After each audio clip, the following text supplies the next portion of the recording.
Over quarantine, while I was at home, my family and I decided to watch the movie Game Changers on Netflix. This was a documentary about how eating vegan or eating plant-based can help change your life dramatically, and it specifically was focused on athletes. It talked about all the benefits it could have on your athletic performance, but also your long-term health. It was really interesting because I've always assumed that if you want to be strong, you had to eat a bunch of meat because of all the protein in it, because that's all I've ever heard. This movie got me really interested in a plant-based diet for myself and for others, and the benefits along with it. I'm credible to speak on this topic because I've watched many documentaries and done a lot of research about plant-based diets, vegan diets, or just vegetarian diets. Today I will advocate for the benefits of switching to a plant-based diet, specifically the benefit it can make for the environment, long-term health, and morality of eating plant-based. The first benefit of switching to a plant-based diet is helping the environment. Nitrogen-flooded dead zones are knocking out entire marine ecosystems. According to Santa Clara University, which is a prestigious university out in California, they said over 500 nitrogen dead zones have been created just from all the livestock operations on land. So basically, these dead zones do not have enough oxygen to keep the animals alive in the marine ecosystems, which is very detrimental to our planet. There are few ocean creatures that can actually survive this type of climate. A quote from Santa Clara University states, "Meat and dairy industries also consume a lot of energy, contributing to the constantly rising greenhouse gas emissions and thus pollution levels." If you didn't already know, the greenhouse effect is basically when the radiation in our atmosphere is heating up the planet. This is important to understand because our planet cannot get above a certain temperature or it will not work, and the ecosystems are a big part of why it would not work. So we need to maintain a constant level of temperature. From a study with Irana Hawkins, it was found that people eating vegan or plant-based diets are practicing habits that positively impact the environment. These habits include eating organically produced food, purchasing locally produced food, and growing produce, and composting food waste.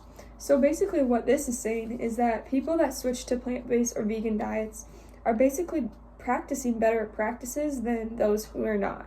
So they are recycling more often, and when you buy food from locally grown farms, it helps because it's not being shipped everywhere and there's not certain things that have to get put in your food, so it's okay when it gets here and it doesn't rot. Now that we have talked about the environmental benefits, we have to move on to long-term health benefits. It is shown strongly in many experiments done that eating a plant-based diet can help your long-term health effects and reduce heart disease. From the effects of 7 days on an ad libitum low-fat vegan diet written by Thomas McDougall, he states that in this experiment, the effects of eating low-fat, which is less than 10% of calories, high carbohydrate, which is approximately 80% of calories, moderate sodium, and purely plant-based diets reduce the risks of cardiovascular disease and type 2 diabetes. It is essential to understand that eating correctly can help your long-term health. It's also important to understand that you have to have a balanced diet. So if you would switch to a plant-based diet, you can't just do just carbs because it's not going to help you with anything. You also, when you're eating meat, can't just eat meat because you won't have the nutrients you need to survive. While watching Game Changers, it was very interesting to find because they tested different D1 baseball athletes from different schools. I believe there was 3 or 4 of them, and they fed them burritos. So one burrito had meat, one burrito had beans, and it was so on and so on. The next day, each of these athletes took a plasma sample, and the plasma was completely clear, how it should be, when the athletes ate a bean burrito versus a meat burrito. The athletes that ate a meat burrito, their plasma was all foggy and just looked not right. This was very interesting to these athletes because they had never understood that they could potentially switch to a plant-based diet and it would benefit them. There is a stigma that you need to eat meat to be strong. I have believed this stigma once before in my life. This is easily shot down though because the animals you are eating are basically just eating plants or grass or whatever it is, but they're getting enough nutrients from that we should be able to as well. In Game Changers, they talked about professional fighters and how it was a big stigma about eating meat. Conor McGregor would eat a big steak the night before a fight and had to fight Nate Diaz, who was a plant-based vegan eater. Nate Diaz actually came out and won the fight, and Conor McGregor started eating more and more plant-based and realizing how that gave him more energy. Now that we have talked about long-term health benefits, we will be talking about the morality aspect of switching to a vegan diet. Clearly, animals have to die for us to continue to eat meat. But really, it's much more than that. The way animals can be treated in factories or farms is terrible. In the film, At the Fork, they give an example of what it would be like to be in a gestation crate, but they do it for humans.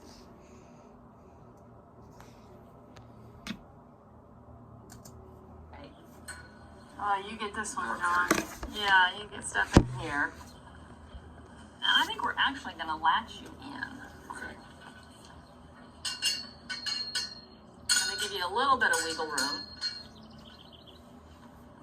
And you can kind of kneel down a little bit, not very comfortably. Maybe if you go to the side, can you turn to the side a little bit?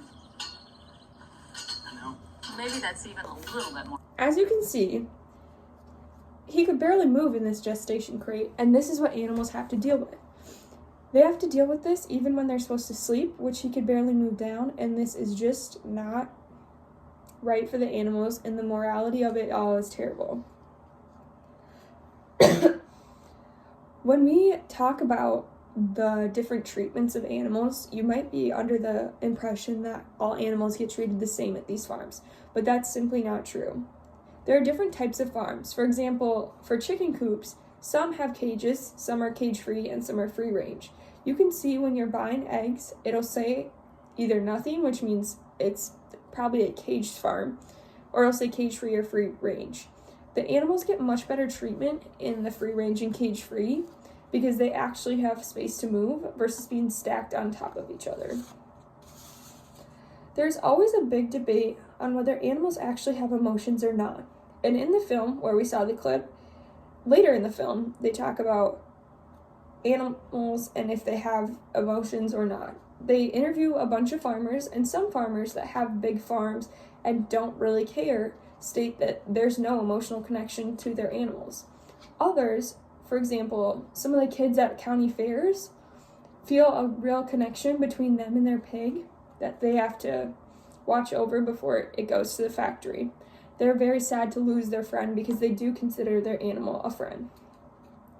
Now that we have talked about the conditions of these animals, we will move on. As I've said, the environment is affected by what we eat, our bodies are affected as well, and so are the animals we choose to eat. It is essential to eat plant-based meals if you can. This is important to help the ecosystems and just your body in general. I feel as though everyone should consider switching to a plant-based diet to not only benefit themselves, but benefit the world we live in. And obviously, not everyone can cut out meat right away from their diet. It's more of a gradual thing. So if you can potentially add one plant-based meal a week, that would be very beneficial. I also encourage you to spend the extra bit of money on locally grown food or free-range eggs when you are at the grocery store.